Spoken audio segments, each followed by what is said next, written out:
Chapter 10. Admiral Yamamoto's Operations. On the Bridge of Yamato. The early morning of 4th of June found Combined Fleet flagship Yamato heading eastward at a point 800 miles northwest of Midway. Sunrise was at 0452, but the fog which had enshrouded the Force for days still remained so dense that from Yamato's deck the other ships in the formation could not be seen. All was silent on the bridge of the flagship. The thoughts of every man were with the Nagumo force, then proceedings in the van of the whole fleet. Was it, too, surrounded by fog? It was impossible to dispel the grave apprehension that this might disrupt the whole operation. Spirits brightened as the sun finally burned through and thou thinned. An order was issued to carry out last-minute refueling, and battleship Nagato took lines from fleet tanker Toei Maru for that purpose. At 0535, Yamato received the message sent by Tone's seaplane when it sighted an enemy flying boat. Yamamoto and his staff waited expectantly, figuring that the American PBY would soon discover Nagumo ships. The succeeding message from Tone's plane at 555, announcing the approach of 15 planes, made it appear that an attack on the Nagumo force was imminent. This did not disturb Combined Fleet, however, for it was presumed that the Midway strike had already been safely launched and that Nagumo's combat air patrol could easily take care of so few American planes.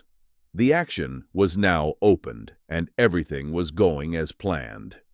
Attention focused on the loudspeaker from the radio room, which relayed incoming messages to the bridge.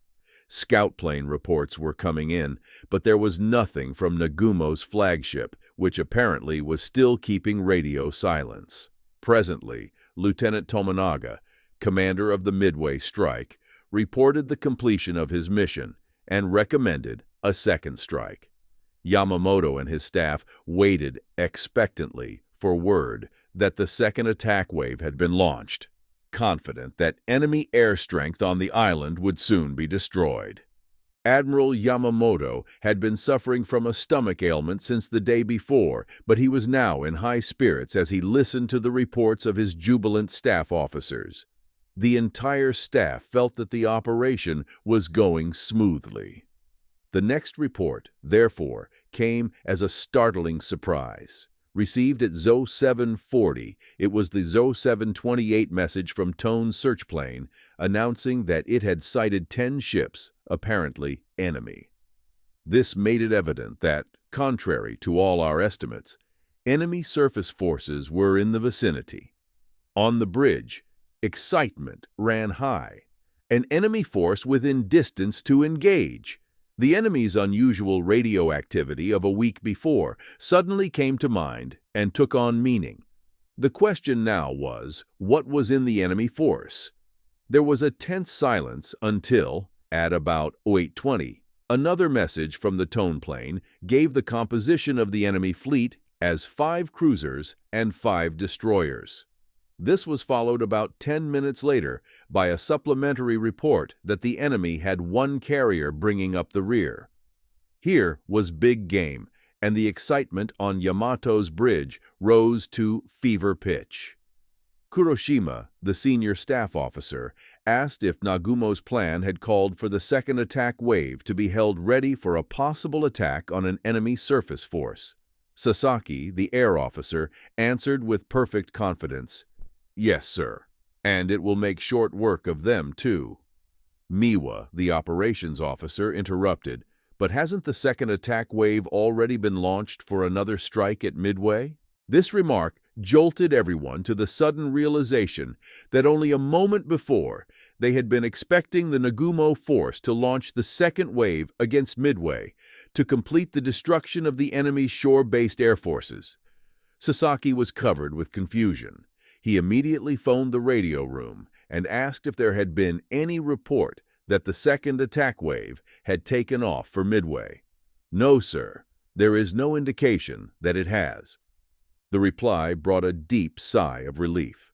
The enemy carriers, it was thought, would quickly be disposed of by planes of our second attack wave. This optimism was amazing in view of the fact that not only in the planning of the operation, but even up to just a few moments before, no one had even dreamed that enemy carriers might be encountered on the approach to Midway.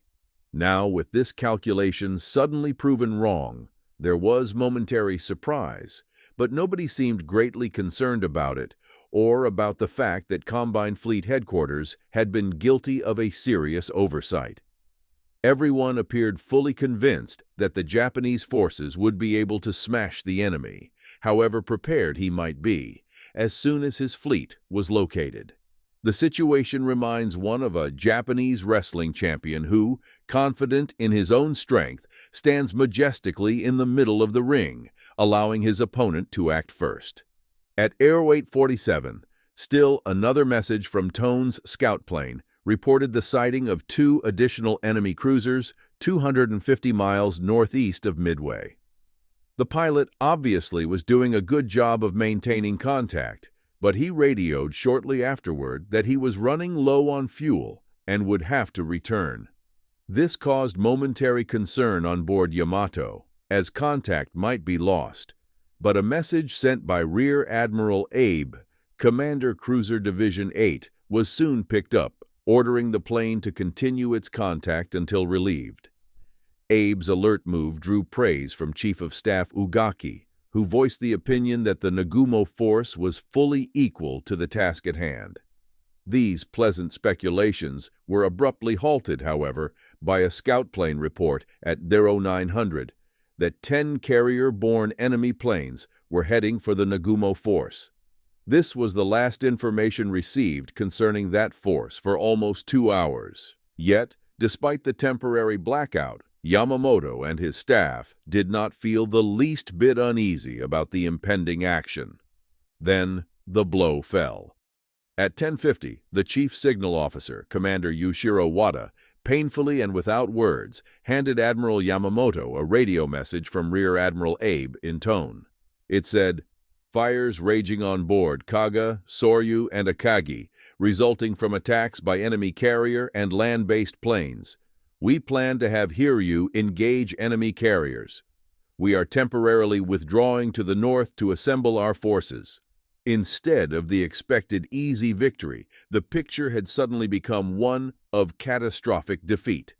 Of Nagumo's 4 carriers, 3, including the flagship, were obviously out of action, and only Hiryu was left to carry on the fight.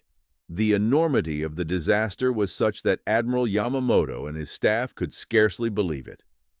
Too stunned to speak, the commander-in-chief just groaned as he read the tragic words of Abe's message.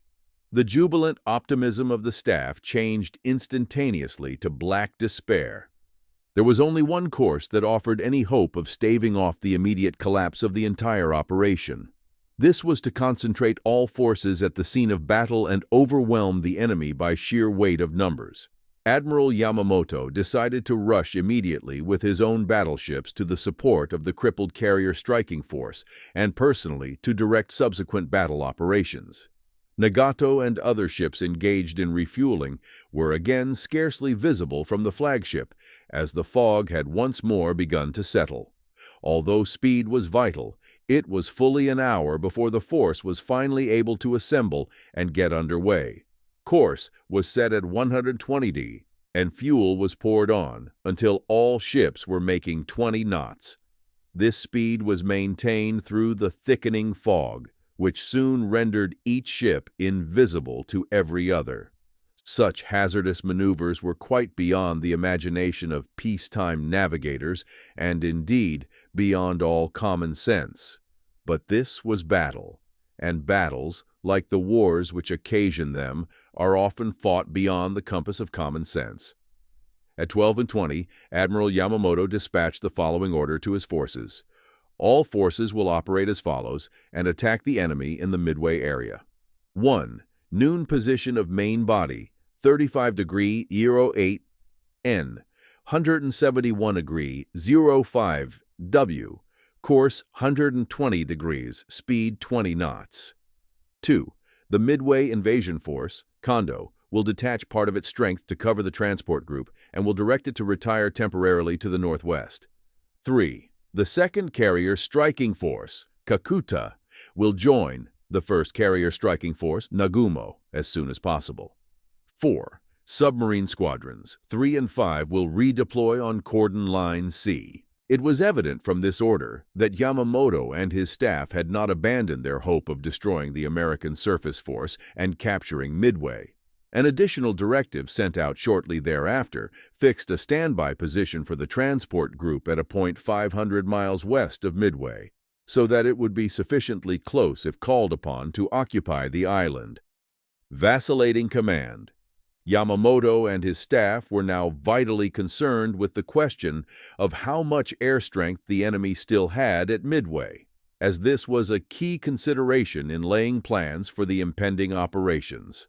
Although 3 Japanese carriers had been put out of action, Hiryu was still intact and could be used for striking the enemy carriers. Also, a night surface action and other offensive measures could be resorted to. But against enemy shore-based air, our only weapon had been the carrier striking force, and the results of its first Midway attack were not clear.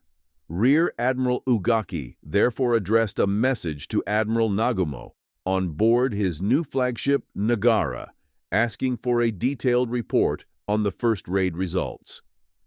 When this inquiry brought no answer, Yamamoto concluded that Tomonaga's attack could not have been very successful. This conclusion, which was supported by the fact that Tomonaga himself had recommended a second attack, gave rise to the fear that unless the Midway Air Base was destroyed without delay, the Americans might move in more planes from Hawaii, making the island even more difficult to capture. Captain Kuroshima therefore urged the dispatch of a surface force to bombard the island during the night. Admiral Yamamoto promptly accepted the proposal and decided to assign the mission to Vice Admiral Kondo, whose invasion force main body was nearest to the target and included high-speed warships. It was also decided to defer the scheduled landing operations on Midway and the Aleutians until after the enemy carrier force had been destroyed. In accordance with these decisions, Admiral Yamamoto issued the following order at 1310. 1. Attack Method C will be employed against the enemy fleet. 2. Commander Midway Invasion Force will dispatch part of its strength to bombard and destroy air bases on Midway. 3. Landing operations on Midway and the Aleutians are temporarily postponed. Attack Method C called for the concentration of all combat forces from both the Midway and the Aleutians areas to engage the enemy fleet in decisive battle. A little more than an hour before this order was issued, Admiral Yamamoto had received Admiral Nagumo's 1150 message, the first since Nagumo's transfer to Nagara, reporting the extent of damage to his carriers and also announcing his intention to attack the enemy with his remaining strength and then retire to the north. Shortly after 1430, Yamato picked up a further message sent out by Nagumo, this time addressed to Rear Admiral Kakuta's second carrier striking force, cruising south of the Aleutians. It said, 1. Position of first carrier striking force at 1400, June 4, 30-48 days, N, 178-31 Zars, W. We are planning to head north after destroying enemy task force to the east. 2. Second carrier. Striking force will rendezvous with us immediately. Obviously, a great deal depended on how soon Admiral Kakuta, with his 2 carriers, Ryujo and Junyo, could come south to bolster the Nagumo force. Kakuta's reply, received at 1530, was not encouraging. The second carrier striking force will rapidly proceed south after recovering planes from the Dutch harbor attack. It will refuel at Lat. 44-40 UN long, 176-20 W during the morning of the 6th, and thereafter will operate so as to join the first task force. Position as of 1500 June 4 is 120 miles southwest of Dutch harbor. This report made it clear that the Kakuta force had been able to execute its planned strike on Dutch harbor despite the dense fog. However, it was equally apparent that the force could not be expected to join the battle in the Midway area before the afternoon of the 8th. Meanwhile, reconnaissance reports were so contradictory that Combined Fleet had no accurate information on the strength of the enemy carrier force until 1615, when Admiral Yamaguchi radioed, "From our returning pilots' reports, the enemy force is apparently composed of 3 carriers, 5 large cruisers, and 15 destroyers. Our attack succeeded in damaging 2 carriers."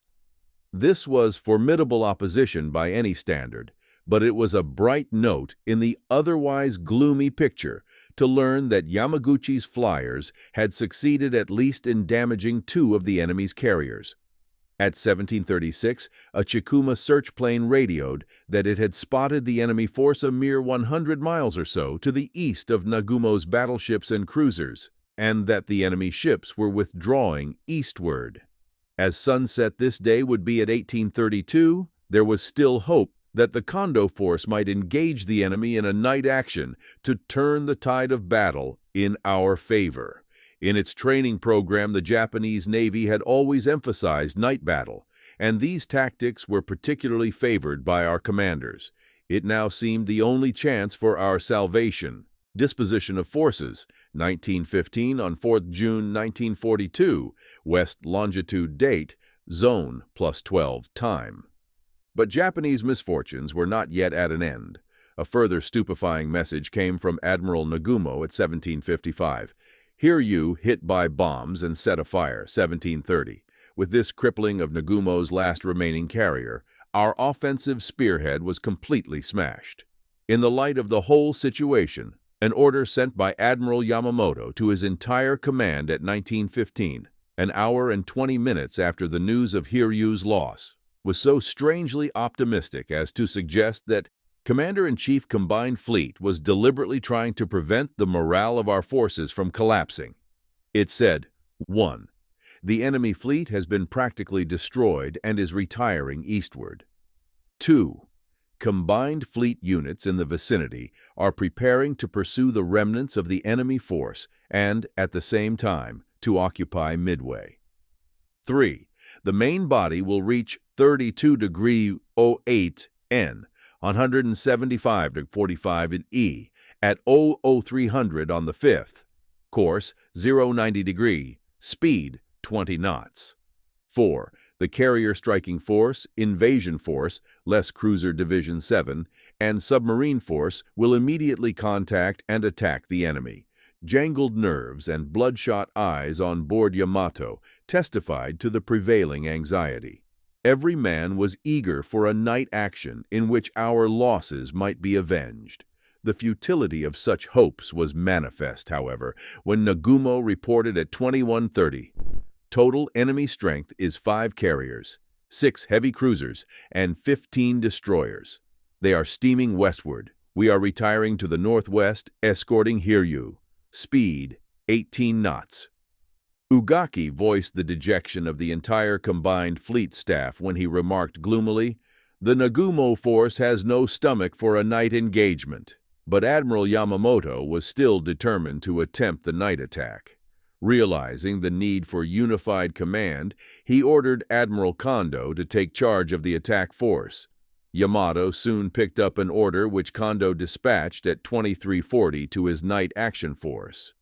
1. The invasion force, main body, Kondo force, will reach position 30°28 T N, 178°35 days W, 0300 June 5th.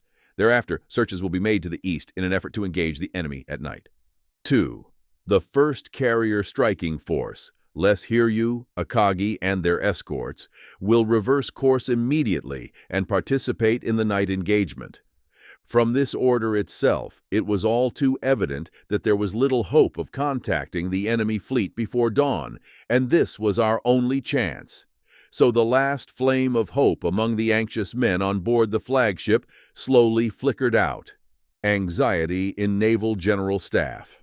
Back in Tokyo, the Naval General Staff had been following the progress of the battle with steadily mounting apprehension. When the report came in that Hiryu had suffered the same fate as Akagi, Kaga, and Soryu, They felt that the operation was doomed. Our 4 finest fleet carriers were lost. Enemy air strength on Midway was not destroyed. The enemy still had at least 1, and probably 2, undamaged carriers. Under these circumstances, the Tokyo strategists concluded that it was folly to pursue the operation further. Admiral Nagano and his subordinates were concerned over more than the postponed invasions of Midway and the Aleutians, or even the loss of the 4 carriers. The Japanese Navy still had more warships of every category than the United States Navy had in the Pacific. What troubled these planners most was the fear that Admiral Yamamoto, in a desperate effort to recoup Nagumo's defeat, might take some long gamble and sacrifice his entire force to the overwhelming enemy air strength in the Midway area. Yet the Naval General Staff did not intervene.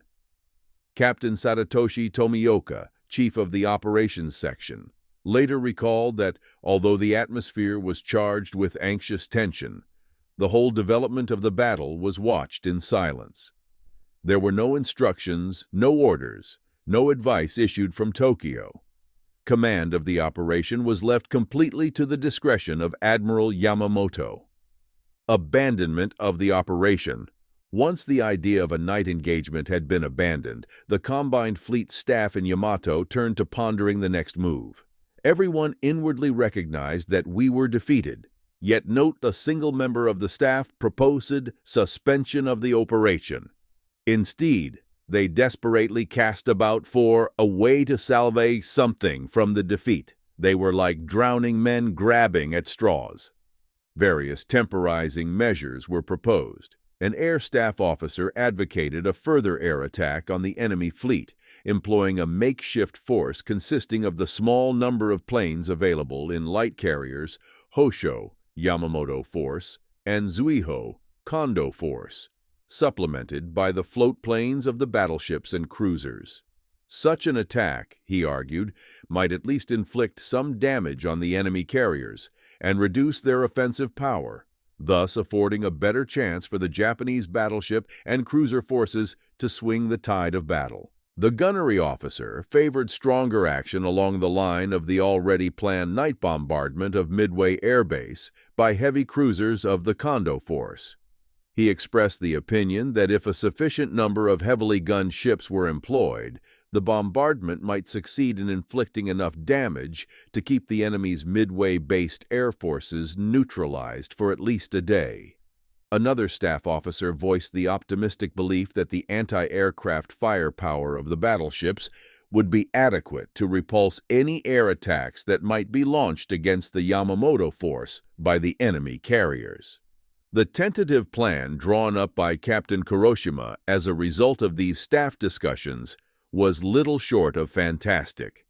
It called for all the battleships, including Yamato, to close Midway in broad daylight of the following day, 5th of June, and shell the airbase installations with their main batteries. When this proposal was laid before Rear Admiral Ugaki, he at least recognized it for what it was, a face-saving plan of suicidal recklessness and folly. He rejected it without mincing words. The stupidity of engaging such shore installations with a surface force ought to be clear to you. The airfield on Midway is still usable. A large number of American planes is based there, and some of the enemy carriers are still intact. Our battleships, for all their firepower, would be destroyed by enemy air and submarine attacks before we could even get close enough to use our big guns. If circumstances permit, we will be able to launch another offensive after the second carrier striking force, Kakuta, has joined. But even if that proves impossible, and we must accept defeat in this operation, we will not have lost the war. There will still be 8 carriers in the fleet, counting those which are to be completed soon. So we should not lose heart. In battle, as in chess, it is the fool who lets himself be led into a reckless move through desperation. Ugaki's level-headed intervention thus scotched the plan, but not all members of the staff were satisfied. To some, the thought of having to shoulder responsibility for defeat was unbearable, and they were ready to gamble everything for a chance to save face. Their attitude was plainly expressed by one of the officers who protested to Ugaki. "But how can we apologize to His Majesty for this defeat?" Admiral Yamamoto, who had remained silent during the discussions, spoke up now. "Leave that to me," he said abruptly. "I am the only one who must apologize to His Majesty." It was evident from his brief remark that Admiral Yamamoto himself had all but decided to abandon any further attempts to engage the enemy fleet or to capture Midway. At 00:15 on 5 June, he took the first step toward such abandonment by ordering Vice Admiral Kondo and Vice Admiral Nagumo, whose forces were still maneuvering for a night attack on the enemy carriers and a bombardment of Midway, to suspend these operations and join the main body. The order read, 1. The Midway Invasion Force, less the transport group presently standing by, but including Cruiser Division 7, and 1st Carrier Striking Force, less Akagi, Hiryu, and their escorts, will join the main body. 2. At 0900 today, the main body will be in position 32°081 N, 179°001 E, course 090° speed 20 knots. Admiral Yamamoto now faced another painful decision regarding the scuttling of Akagi. Earlier, when Akagi's skipper had requested permission to sink her, Yamamoto had ordered that this action be delayed, because his own and Kondo's forces were advancing to engage the enemy. Now, however, hope of an engagement was virtually gone, and Kondo and Nagumo had been ordered to pull back toward the main body. The decision could therefore be delayed no longer. Yet the fact that the Japanese Navy had never before scuttled one of its own warships made the decision an exceedingly hard one to take. Admiral Yamamoto finally accepted this grave responsibility and ordered the destruction of Akagi at 2:50. Only 5 minutes after this order went out from Yamato, Commander-in-Chief Combined Fleet at 02:55 June 5th issued a further order which set the seal on the defeat of the Japanese forces. It read, 1. The Midway operation is cancelled. 2. The main body will assemble the Midway Invasion Force and the 1st Carrier Striking Force, less Hiryu and her escorts, and the combined forces will carry out refueling during the morning of 6th June at position 33° N, 170° E3. The screening force, Hiryu and her escorts, and Nishin will proceed to the above position. 4. The transport group will proceed westward out of range of Midway-based planes. Thus, the Midway operation was finally abandoned. But there still remained the difficult and hazardous task of rounding up the scattered Japanese forces and effecting their retirement from the battle area under the ever-present threat of enemy attack. The enemy had tasted blood and would thirst for more. Meanwhile, in the Aleutians, Rear Admiral Kakuta's carriers had delivered another air attack on Dutch Harbor during 4th June in spite of adverse weather. The attack was carried out by a picked force of 9 fighters, 11 dive bombers, and 6 level bombers. Availing themselves of narrow cloud gaps, these planes destroyed fuel storage tanks, hangars, large merchant vessels, and other targets with notable success. On the return flight, Junyo's planes encountered some American P-40 fighters over Otter Point at the northeast end of Umnak Island. A dogfight ensued in which 4 enemy planes were reported shot down. During the action, the Japanese pilots noticed an airfield directly below them, the only one discovered by our planes during the whole Aleutians operation. Our attack force lost 1 fighter and 2 bombers in aerial combat, and 2 other bombers, badly damaged, failed to get back to the carriers. This ended the air offensive of the 2nd Carrier Striking Force against enemy territory in the Aleutians. 11. Finale. Kurita's bombardment mission. Almost simultaneously with the issuance of Admiral Yamamoto's order calling off the Midway operation, misfortune overtook the Japanese forces again. But this time, the enemy was only indirectly responsible when Combined Fleet, at 1310 on 4 June, had ordered Vice Admiral Kondo to carry out a night bombardment of Midway with part of his force. He had assigned this mission to Rear Admiral Takeo Kurita's support force, made up of Cruiser Division 7's 4 heavy cruisers, Kumano, Suzuya, Mikuma, and Mogami, and 2 destroyers of Destroyer Division 8. The cruisers carried 10 8-inch guns and were the fastest ships in the Japanese Navy. Admiral Kondo had also considered including fast battleships Kongo and Hiei in the attack unit because their 14-inch guns would markedly heighten the effectiveness of the bombardment. However, the battleships were in his own invasion force main body, which was more distant from the target, and they consequently could not reach Midway before sunrise on the 5th. Admiral Kurita received Kondo's order assigning his force the bombardment mission at about 1500 on the 4th. He immediately increased speed for the run-in, but as he was 400 miles west of Midway, his chances of reaching the target before dawn the next day were extremely slim, even if his cruisers ran at their best speed of about 32 knots. Even if he did make it, his withdrawal would undoubtedly have to be made in daylight under the menace of enemy air attack.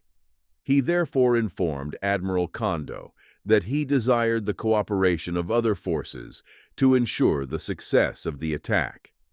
Kondo, whose own force included light carrier Zuiho with a small complement of fighter planes, forwarded this recommendation to Admiral Yamamoto, but the latter decided that it could not be accepted. Kurita would have to go it alone.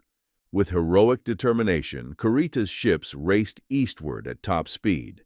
Unable to keep pace with the cruisers, the destroyers soon fell behind, and by 2300 were out of sight. On board the cruisers, preparations were actually made to send a suicide demolition party ashore as a last resort if the bombardment failed. Meanwhile, on board Yamato, the Combined Fleet staff rechecked Kurita's position, as last reported, and found that he was farther away from Midway than they had figured. Their calculations showed that the projected bombardment could not possibly be made on schedule. Consequently, at 20 minutes past midnight, an order was sent to the Kurita force canceling its mission.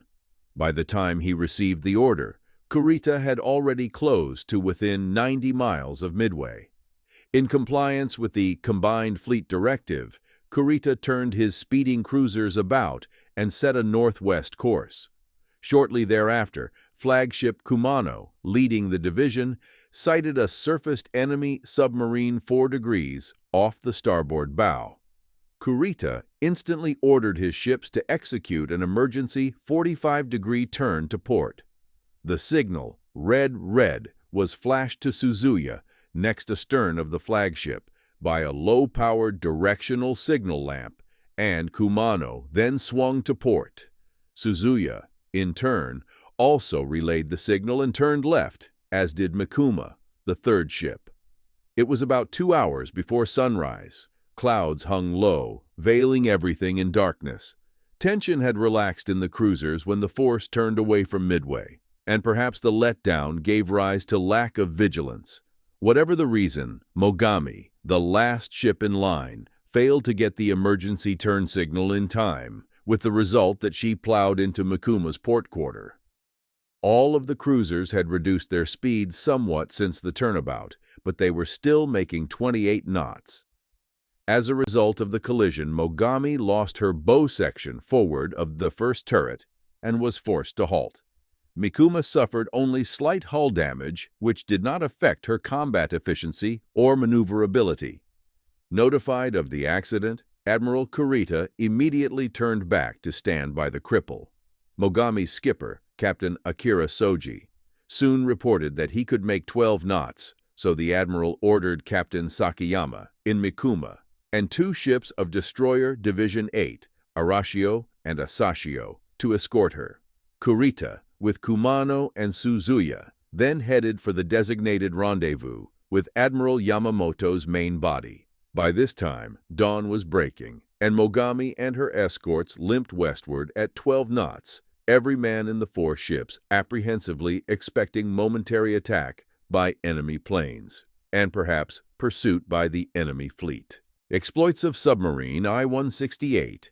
Despite the important role which Combined Fleet's Midway plan had assigned to the submarine forces, only one submarine actually made any noteworthy contribution to the operation. This was I-168, commanded by Lieutenant Commander Yahachi Tanabe. After reconnoitering Midway on 1st June, as mentioned in an earlier chapter, I-168 maintained a stealthy vigil around the island and was still there on the 4th when the battle began. Tanabe could not follow the development of the battle in detail, but radio messages picked up by the submarine told enough for him to know that it was going against the Japanese forces. Shortly after 20:30 on 4th June, he received an order from Commander-in-Chief, Combined Fleet in Yamato, directing him to shell and destroy the enemy air base on Eastern Island. The order instructed Tanabe to keep up his bombardment until Oro 200 on the 5th, after which time Rear Admiral Kurita's heavy cruisers were scheduled to take over and complete the destruction of the airbase. Tanabe promptly moved Bis submarine into position, brought her to the surface, and opened fire at Oro 130. The shelling did little, if any, physical damage, although it may have had some psychological effect in making the defenders think that there was still danger of an invasion. Searchlights from the island began probing the darkness in the direction of I-168, and presently shore batteries opened fire. It was too unhealthy for the submarine to remain, so she promptly dove and withdrew.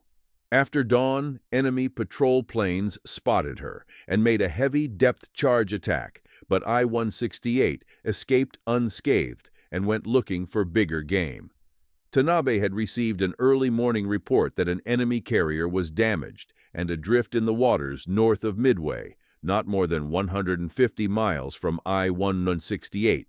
Once freed of pursuers, he headed for this fetching target, making a careful approach through the heavy enemy patrol cordon around Midway.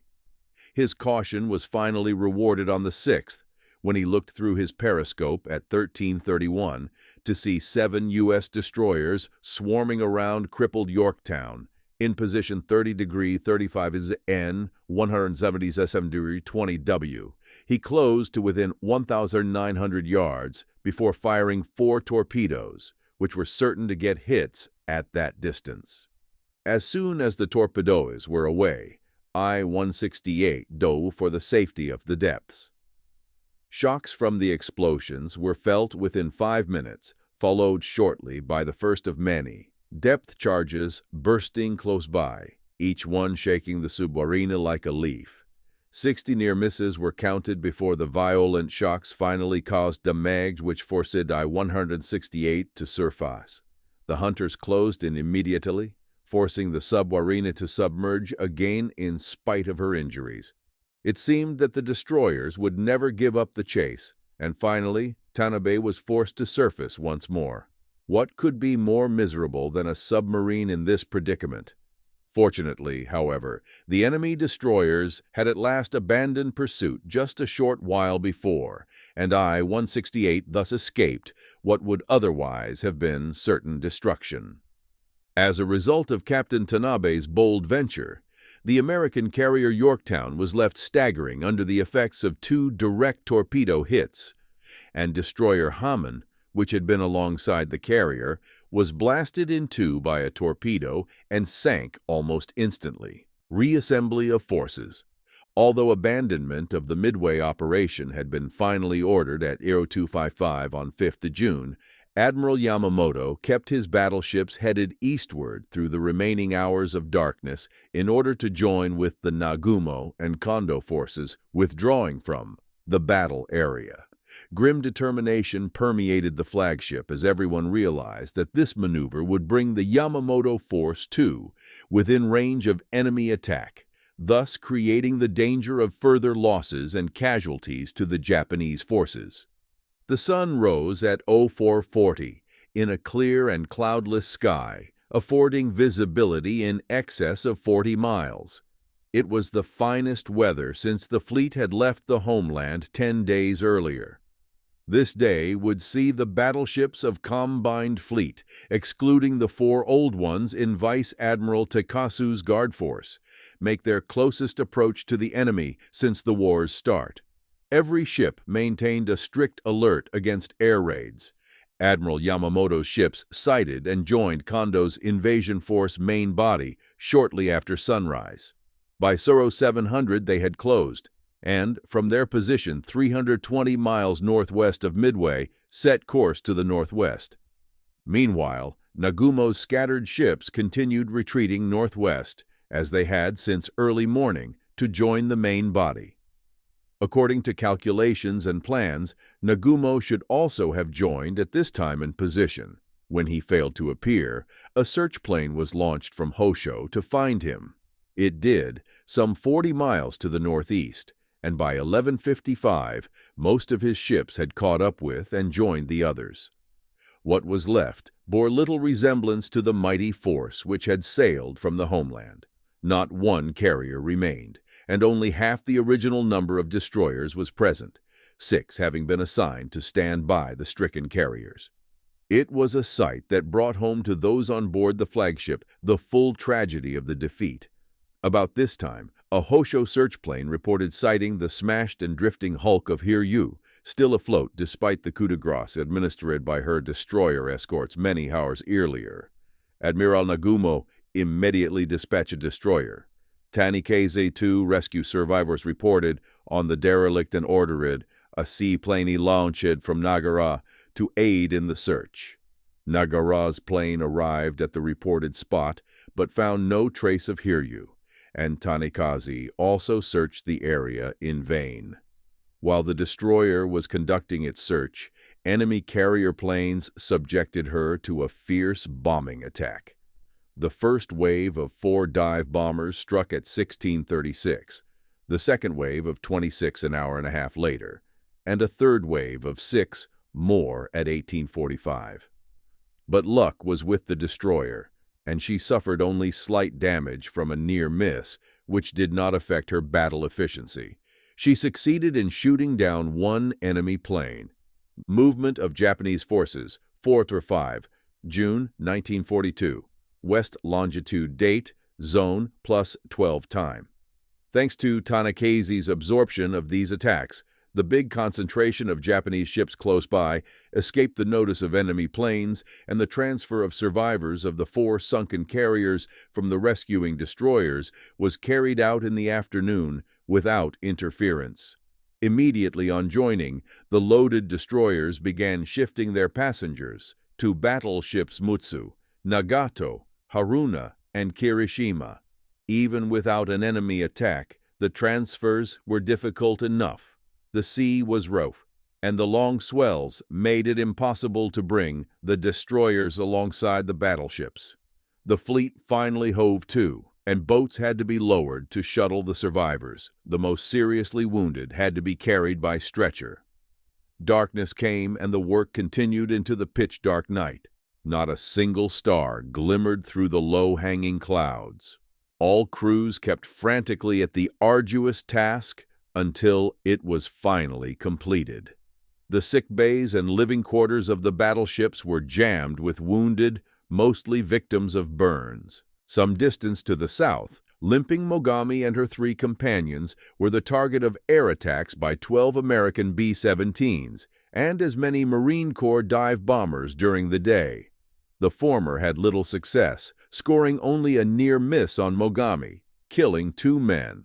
The pilot of the leading dive bomber, however, after being hit by anti-aircraft fire, attempted a daring suicide crash into Mikuma's bridge. He missed the bridge but crashed into the after turret, spreading fire over the air intake of the starboard engine room. This caused an explosion of gas fumes below, killing all hands working in the engine room. This was a damaging blow to the cruiser, hitherto unscathed, except for the slight hull damage received in the collision with Mogami. Both cruisers were now hurt, and they continued their westward withdrawal, with darkening prospects of escaping the enemy's fury. At 12:59 June 6th, Vice Admiral Kakuta's second carrier striking force was ordered to rejoin Admiral Hosogaya's northern force to permit execution of the suspended Aleutians landing operations a day later than originally scheduled. To assist in this project, Admiral Yamamoto issued a further order at 23:20, designating additional units to be released shortly to Hosogaya's command. These were battleships Kongo and Hiei, cruisers Tone and Chikuma, light carrier Zuiho, seaplane tender Kamikawa Maru, and 14 submarines from Submarine Squadron 2 and Submarine Division 13. The dispatch of these reinforcements was aimed primarily at discouraging a possible enemy attempt to recapture the islands of Kiska and Attu. But hope was also entertained that the northern operations might give rise to an opportunity for destroying the enemy fleet. After the transfer of survivors to the battleships of the main body was completed, the combined forces got underway again and headed for the scheduled refueling rendezvous at 33 degrees 0 N, 170 degrees 0 E. By dawn of the next day, all ships except Mogami, Mikuma, and their 2 destroyer escorts would be beyond the attack range of Midway-based planes, though not of planes from the enemy carriers, if the latter chose to pursue. A striking aspect of this great assemblage of warships was that it contained no fleet carriers. Light carriers Zuiho and Hosho had the distinction of being the only flat tops present, and their decks were intermittently a flurry with the activity of launching and recovering planes for anti-submarine patrol. What were the feelings of the men in the ships as their westward withdrawal continued? Were there any who found solace for the loss of our 4 great carriers in the fact that the battleship main strength remained intact? There could hardly have been many now who did not realize with bitter regret that big guns alone were powerless to win a battle. With our carriers had gone the backbone of our offensive power. Virtually every man in the fleet was weighed down by the sad realization that the Imperial Navy had just suffered a crushing defeat. Retirement. By the morning of 6 June, Japan, 7 June, the day Midway was to have been invaded, flagship Yamato was over 600 miles from Midway and headed for Japan. The weather had again turned foul, visibility was poor, and another siege of heavy fog was threatening. The main portion of the fleet was now out of range of American land-based planes, but still there was cause for anxiety because the whereabouts of the enemy task force was not known.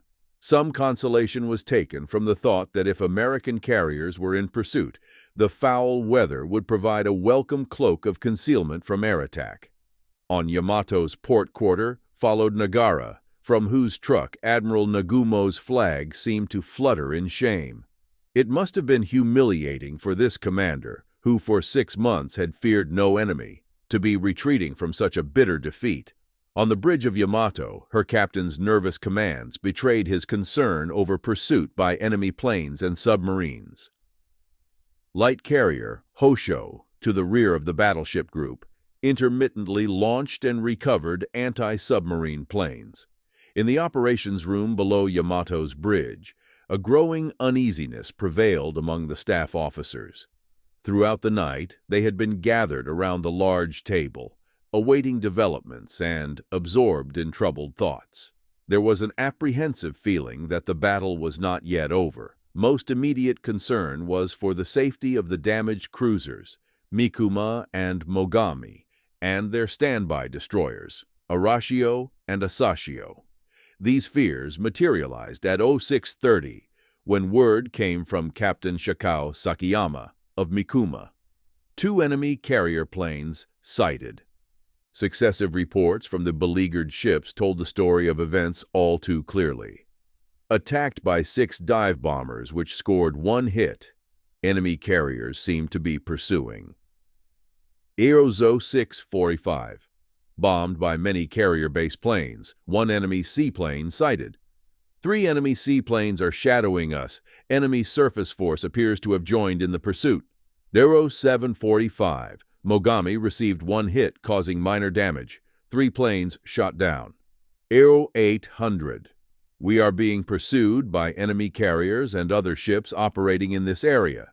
We are heading for Wake Island. We are in position bearing Aero 30 Dadigrai, distant 710 miles from Wake Island. The damaged cruisers had reached a point 500 miles west of Midway when the first wave of enemy carrier planes struck. Mikuma was hit once and Mogami twice in this attack, but the bombs inflicted only minor damage.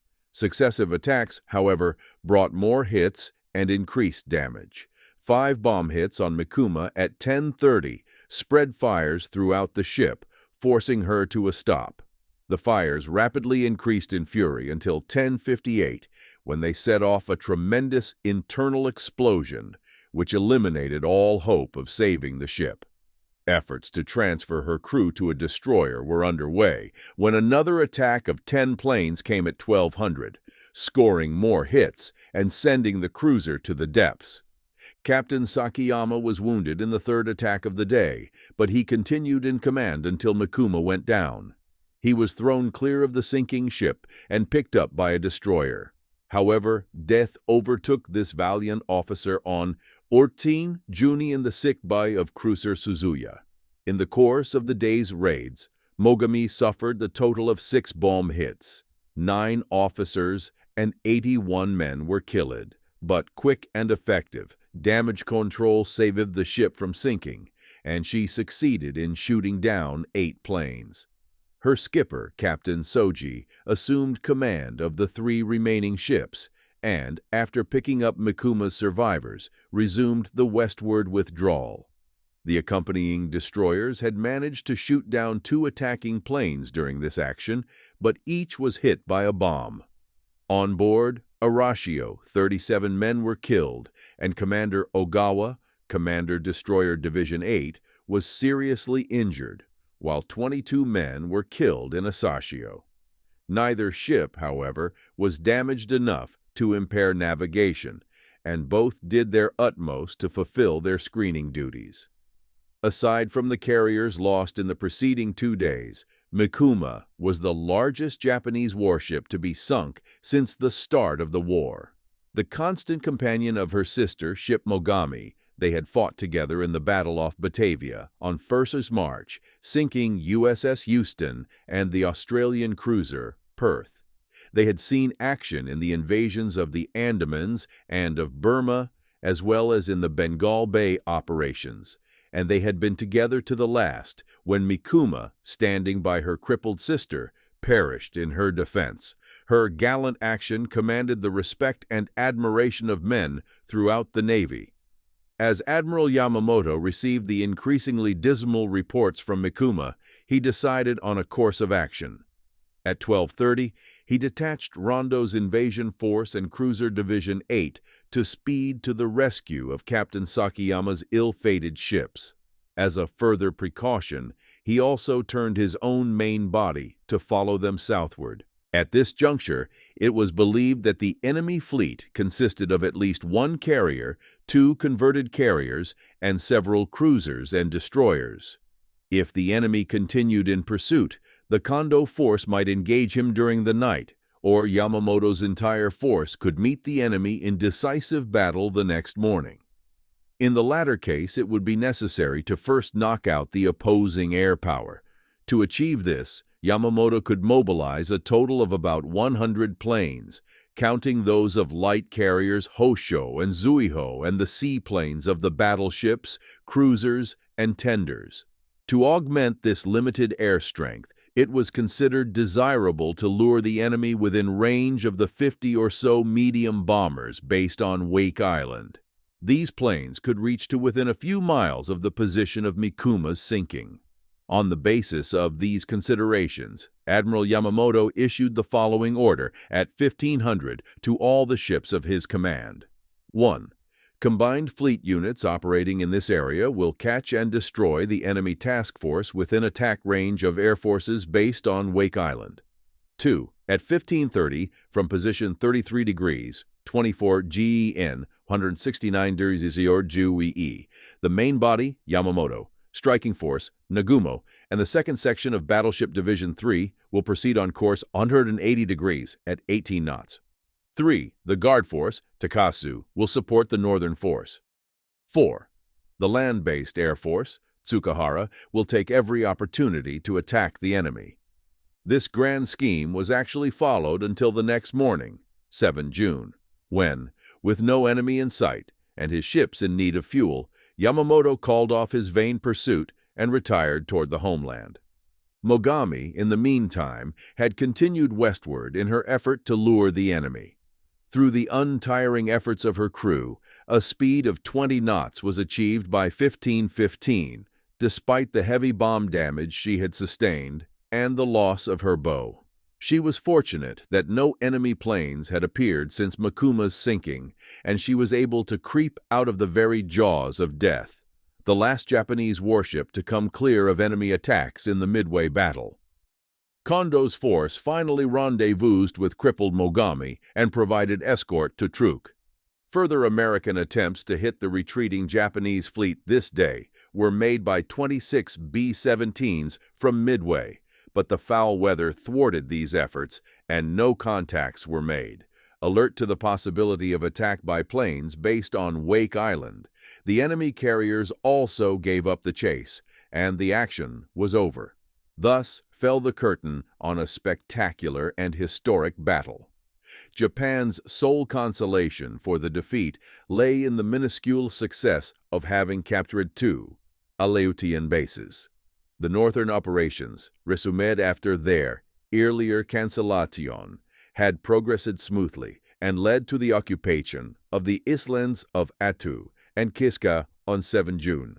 But these unimportant acquisitions were small compensation for the devastating fleet losses suffered to the south, and in the end they were to bog us down still deeper in the quicksands of defeat.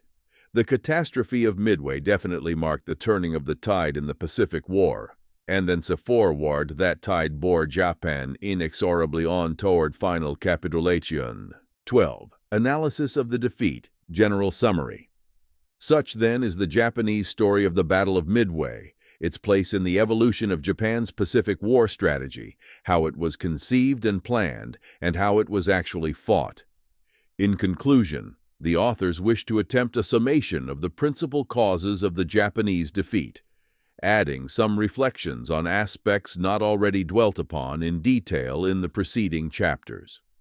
The distinguished American naval historian, Professor Samuel E. Morrison, characterizes the victory of United States forces at Midway as a victory of intelligence. In this judgment, the authors fully concur, for it is beyond the slightest possibility of doubt that the advanced discovery of the Japanese plan to attack was the foremost single and immediate cause of Japan's defeat.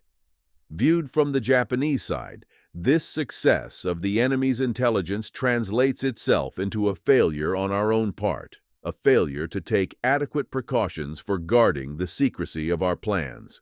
Had the secret of our intent to invade Midway been concealed with the same thoroughness as the plan to attack Pearl Harbor, the outcome of this battle might well have been different. But it was a victory of American intelligence in a much broader sense than just this. Equally as important as the positive achievements of the enemy's intelligence on this occasion was the negatively bad and ineffective functioning of Japanese intelligence.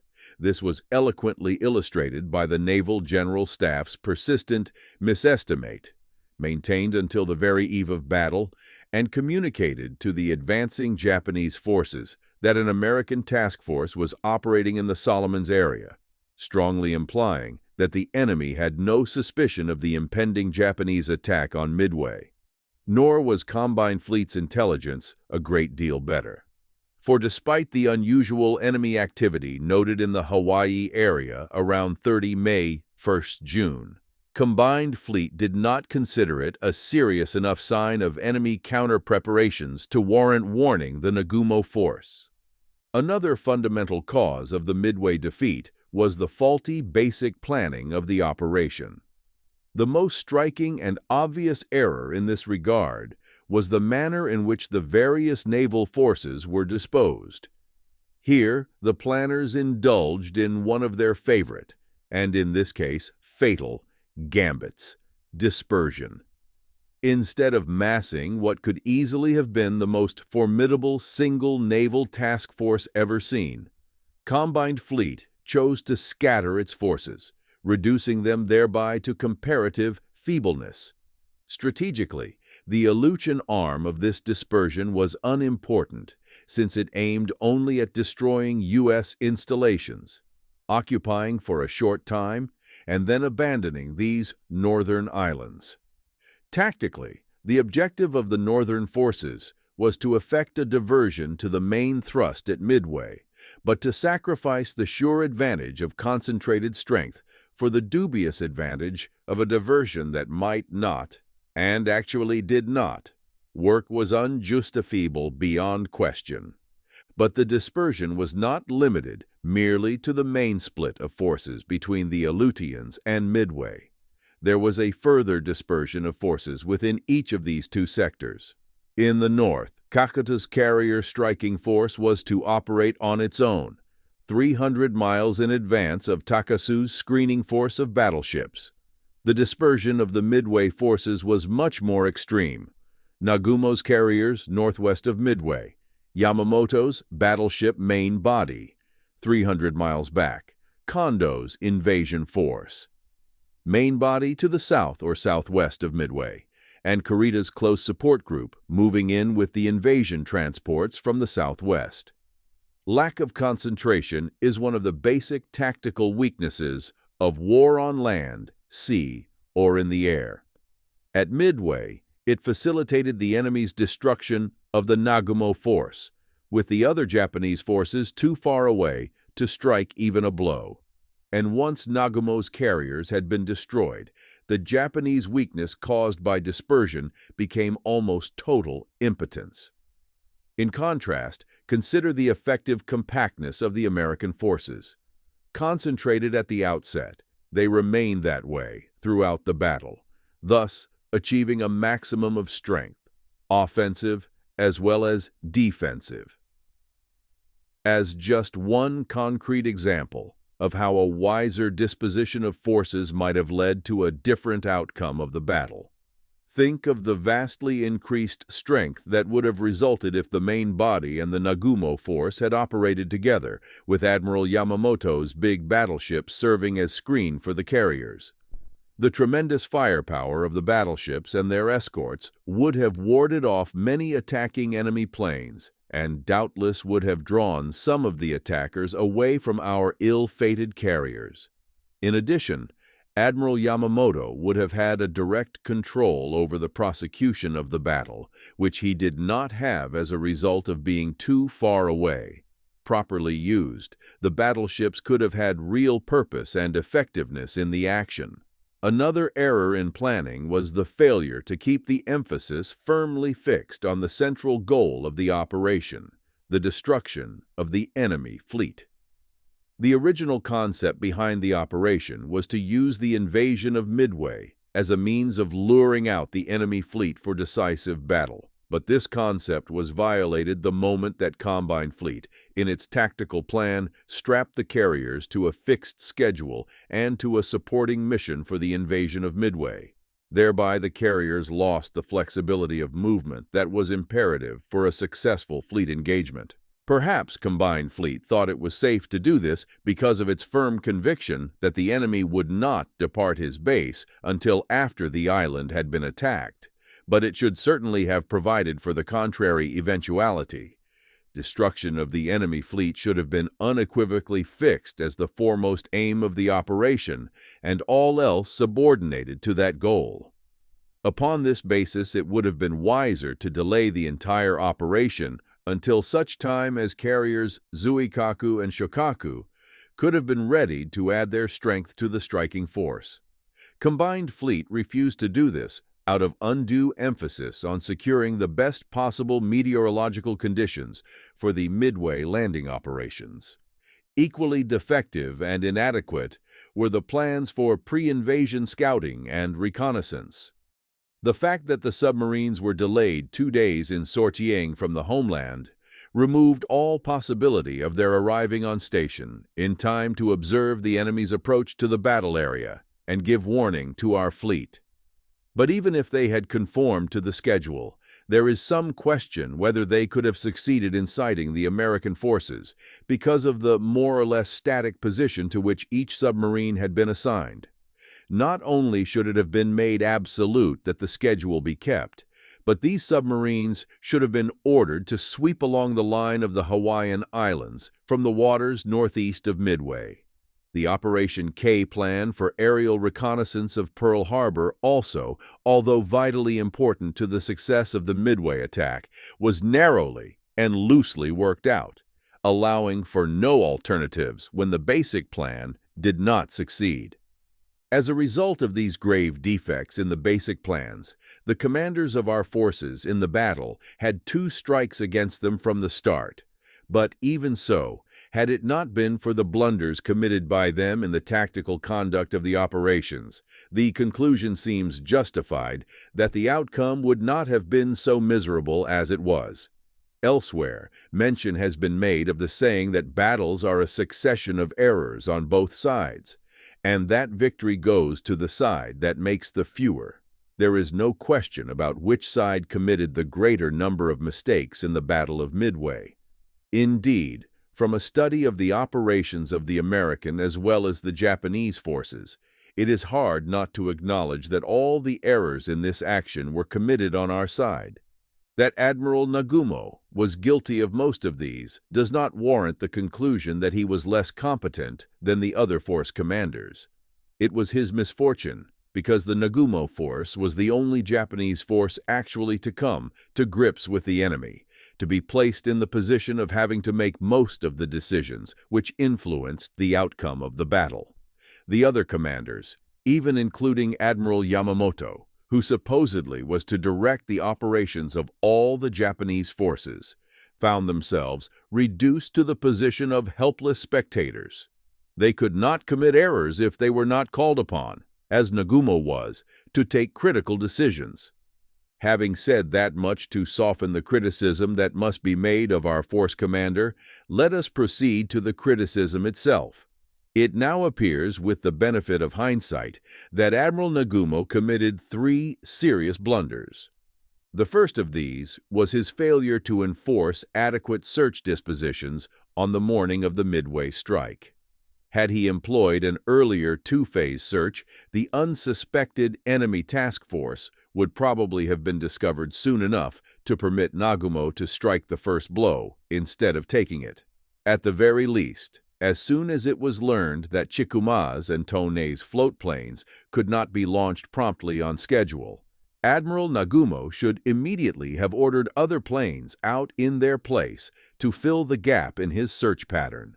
Of course, the failure of Chikuma's No. 5 plane to spot the enemy carriers, despite presumably flying right over them, cannot be blamed on Admiral Nagumo.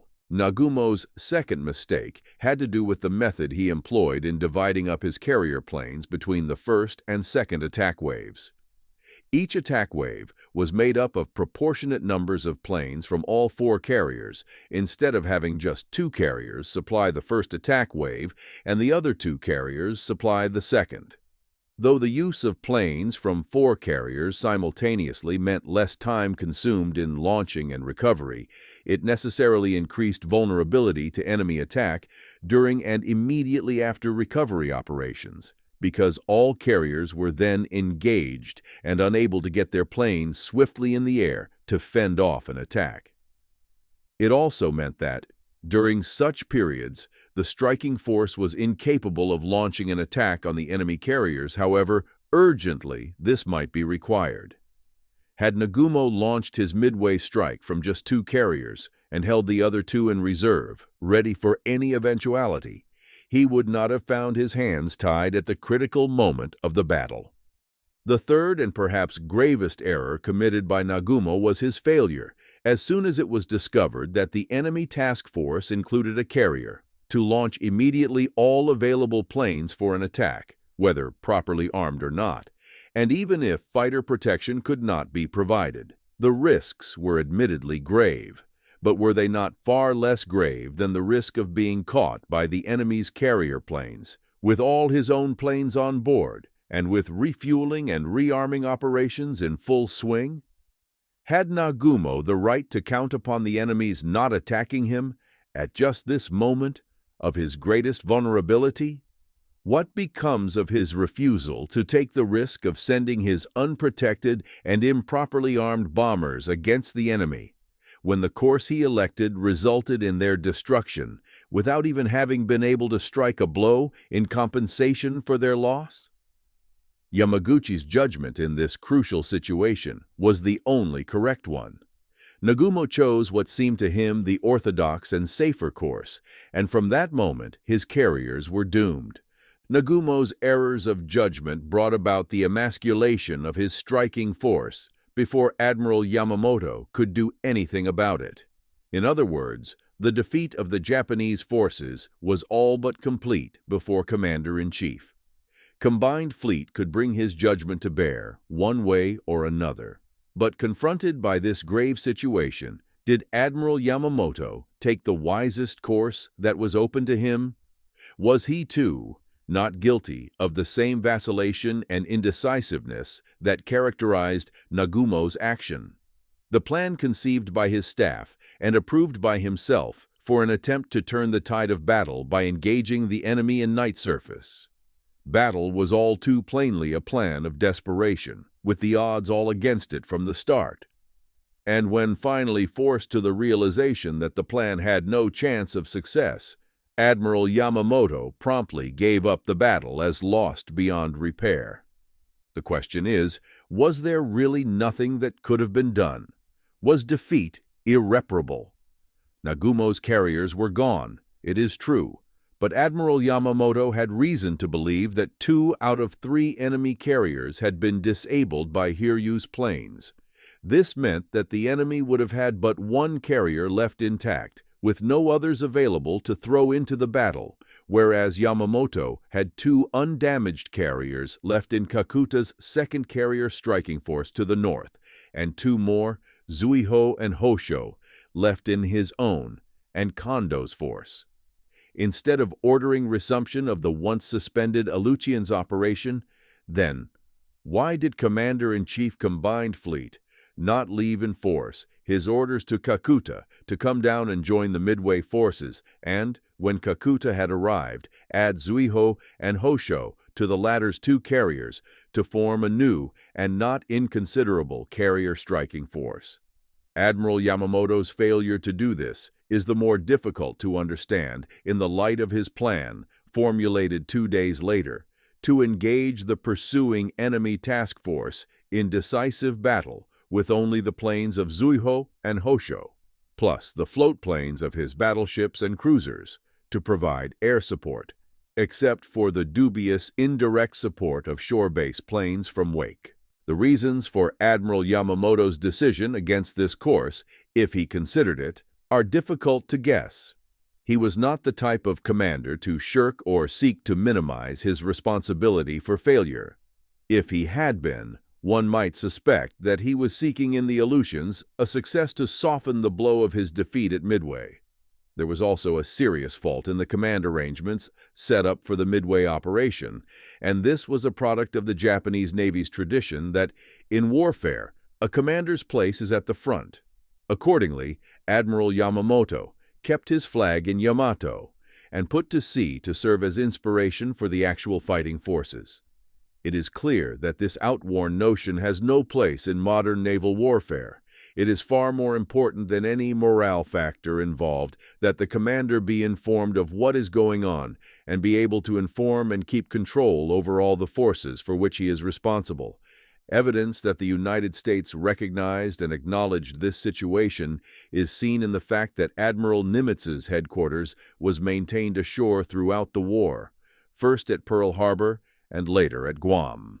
Afloat in Yamato, as he was, Admiral Yamamoto was unable to communicate with the other units of his fleet because of the radio silence imposed until the last moment on all ships taking part in this operation. He was, therefore, unable to communicate to Nagumo the latest information received from Tokyo, and he was unable to exercise any control over the conduct of the operation until it was too late. If Combined Fleet headquarters had been ashore, preferably at Tokyo, which was the intelligence and communications center, there would have been no limitation on his use of radio, and Yamamoto could not only have kept his forces informed of late developments and information, but he could have maintained close control throughout the operation. Myth of the Almighty Battleship. Much has been said here and elsewhere about the anachronistic views of the old-school Navy men and their notion of battleship supremacy. It was appalling to air-minded men to see the tremendous effort and expense put into the construction of super battleships, Yamato, Musashi, and Shinano. True, Shinano was wisely altered to a carrier while under construction, but then suffered the indignity of being sunk by an enemy submarine SW of Tokyo Bay on 28 November 1944, just 17 days after her launching and within 24 hours after weighing anchor for her first service cruise. Perhaps the shortest-lived warship of all time. Neither technological progress nor the changes wrought by it in warfare seemed to affect the thinking of the battleship admirals until long after it was too late. As early as the 1930s and the Sino-Japanese conflict, it was apparent that air power had to be reckoned as a real force in modern warfare. This view was verified and accentuated by the fabulous achievements of Japanese air power during the opening months of war in the Pacific. But the diehards still deprecated the value of the airplane in combat and concluded that these early victories had been achieved purely by luck. They asserted that carriers were too vulnerable by their very nature, that shore-based air did not have enough range to be of importance in the far-flung reaches of the Pacific Ocean, and that, as before, the final decisions of naval war would still be rendered by the battleship.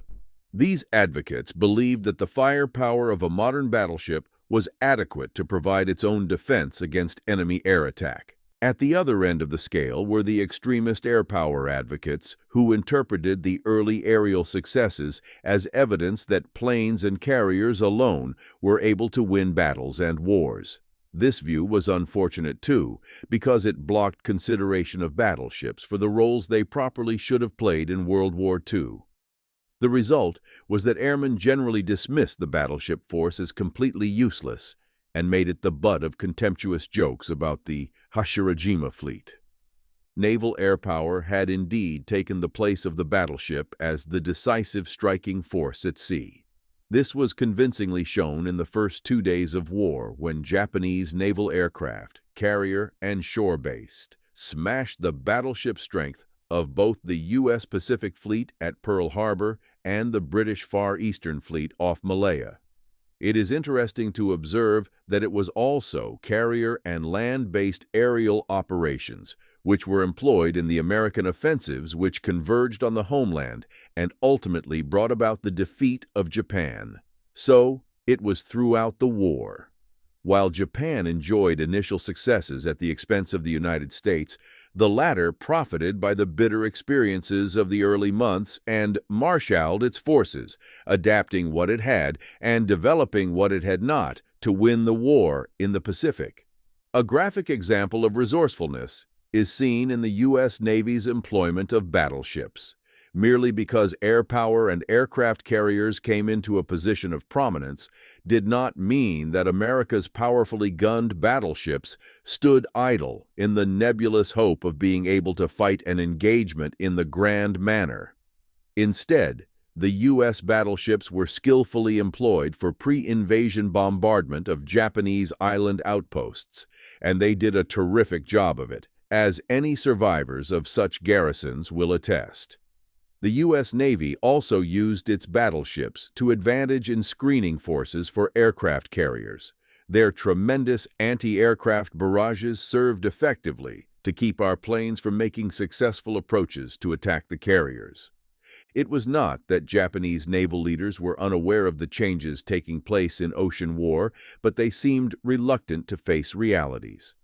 On 1st March 1942, for example, Rear Admiral Tekijiro Onishi was transferred to Tokyo from his position as Chief of Staff of the 11th Air Fleet in the southern area.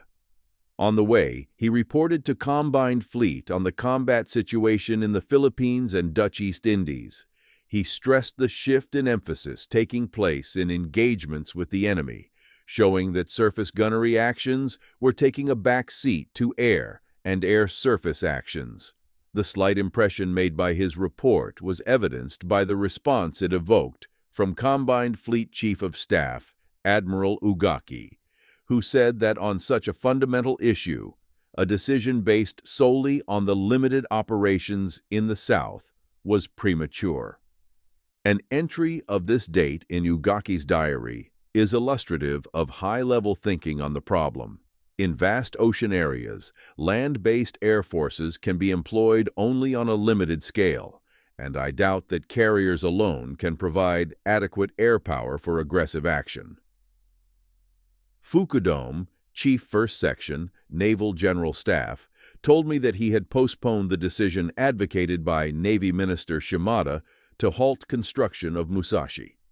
It is generally considered that the battleship is a worthy instrument of service, and until there are other means for nullifying the enemy's battleships, our own battleship strength must be maintained.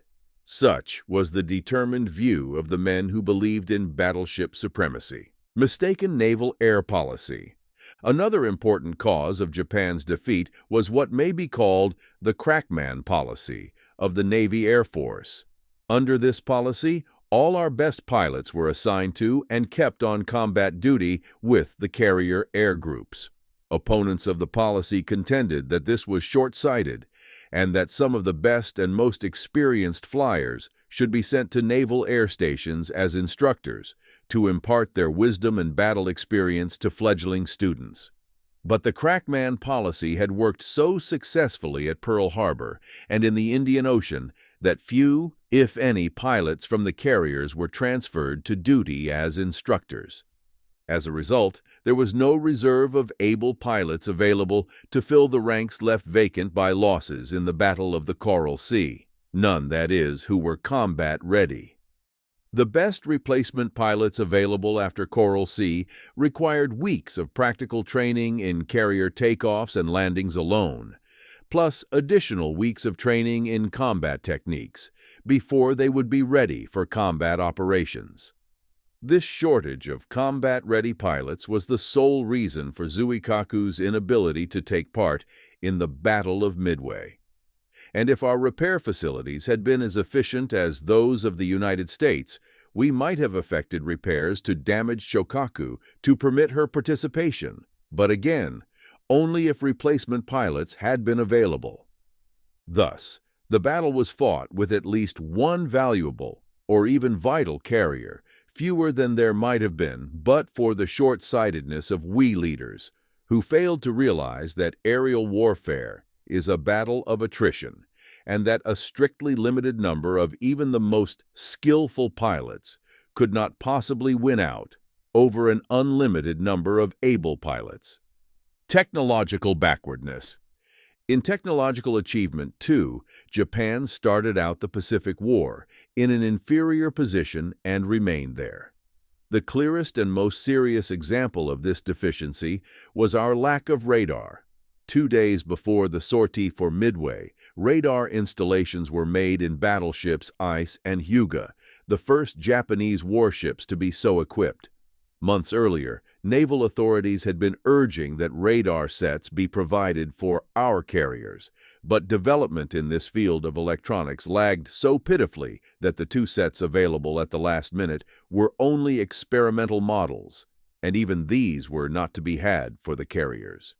Had we been 6 months further along in our radar development, it would have been an invaluable asset in this decisive battle.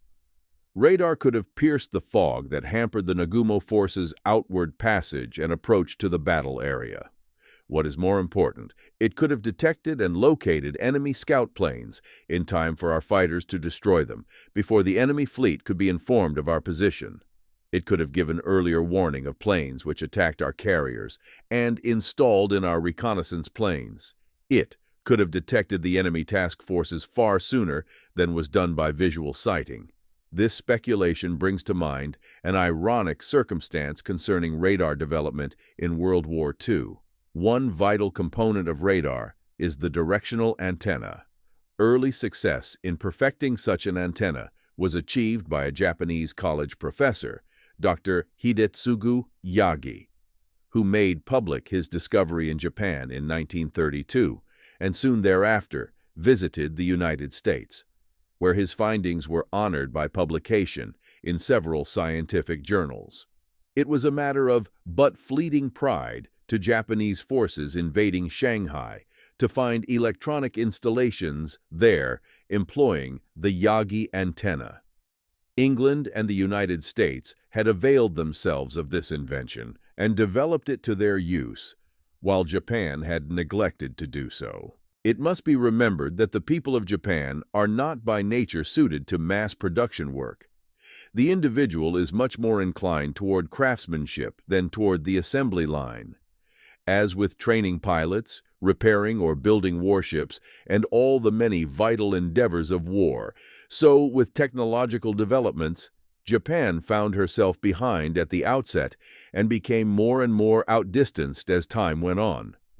There were exceptions to this, to be sure, such as our oxygen-fueled torpedo, whose performance seems not to have been matched by American torpedoes. There was also the Japanese Zero fighter plane, which was easily superior to anything that the Allies had ready in the Pacific, but which was soon outclassed by new arrivals from the United States. Japanese optical instruments have always been highly regarded, and there is no question that the quality of the night glasses used in our warships was an important contributing factor to our success in night naval actions. But night glasses were no match for radar. Arrogance. From the Manchurian incident until December 1941, Japan had experienced nothing but easy victories over weak enemies, and it was with some apprehension that she embarked on war in the Pacific. She was as surprised as every other country was at her rapid succession of great victories in the early months, and her initial apprehensions were soon dispelled. People at home, as well as soldiers at the front, went wild with joy as the advance continued, and it was not long before they were thinking very lightly of the enemy's ability to fight or resist. In this framework, there developed an arrogant attitude on the part of the Japanese toward the enemy. By the time of the Midway battle, this arrogance had reached a point where it had permeated the thinking and actions of officers and men in the fighting services.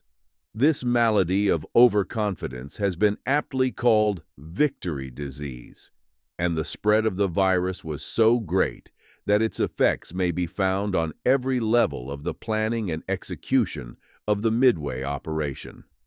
The war had gone so well for Japan up to the spring of 1942 that the Midway planners seemed to work entirely on the basis of what the enemy would probably do, rather than of what he might possibly do, or what he was capable of doing. A fleet engagement was our goal, and the surest way to achieve it was by striking the enemy's most vital position. If he failed to come out in defense of Midway, well and good. We would secure that island as another outpost, as well as Aleutians bases in the north. Thereby our defensive perimeter would be extended, and we could make the next move along the Hawaiian chain, each advance serving as support for the next move, until finally the enemy would have to come out and fight. In this reasoning, however, we were blind to the possibility that the enemy might act differently than we expected. Combined Fleet was not alone in this blindness. In a joint planning conference for the Midway operation, a spokesman of the Naval General Staff announced, "What we are most concerned with in this operation is that the enemy will be loath to meet our fleet and will refuse to come out from his base." This arrogant underestimation of the enemy could not have been more wrong, Far from reluctant to meet our advance, the enemy was eager and ready to do so. Our blithe assumption that he would be taken by surprise was attributable to our own cocksureness, that our plans had remained secure from the enemy. But they had not. The dispersal of our forces was another evidence of arrogance. They were divided in complete reliance on the idea that the various groups could easily be assembled as occasion might demand, when and if the enemy should rise to our lure.